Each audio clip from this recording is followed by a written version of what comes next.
I hope that you enjoyed reading the text, How to Teach Well-Being, and that you were immediately able to see how it could be applied either as is or tweaked a bit for your students. So I want to make sure that you got the most important concepts from it, and that had to do with those 6 areas, the 6 dimensions they call it, um, where we can invest in order to develop our own well being. So, a quick review, belonging and connection to others. Think about how that works in your classroom. Growth and flourishing. To me, that's what education is all about. 3, purpose. Education, again, especially as we have students move forward into their lives. Number 4, engagement. And remember, it's not talking there about necessarily engagement in the classroom, but engagement with life. Number 5, voice. Do we have a voice? Do others hear our voices? How do we develop our voice? And then number 6, the basic supports. And those we normally depend on parents and families to provide, but as teachers, we definitely need to be aware of them. So those dimensions are the framework that we use in order to teach students well-being. But what I loved most of all from this text was the sentence frame they gave. If you've taken any courses from me or from my colleagues, Julia and Britt, you know how we feel about sentence frames, especially when you're not wanting students to worry about the structure of the writing, but the learning, in this case, the well being.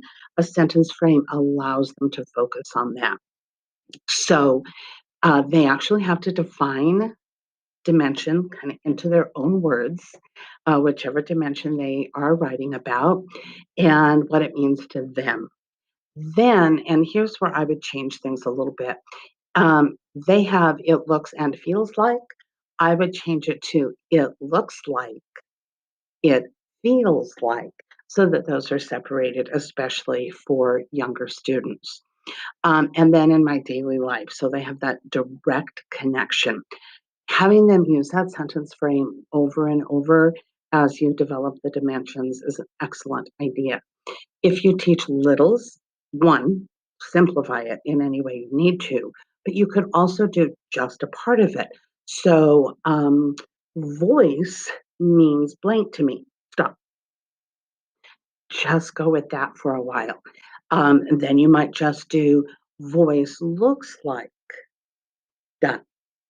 And so feel free to break that apart as needed for your students.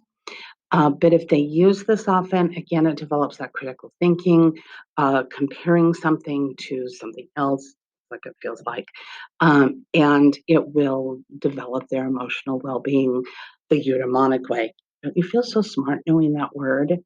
So, 2 final thoughts before I leave you. I have always differentiated between joy and happiness. To me, happiness means stuff. Like, I'm happy today. Joy to me is more internal and intrinsic.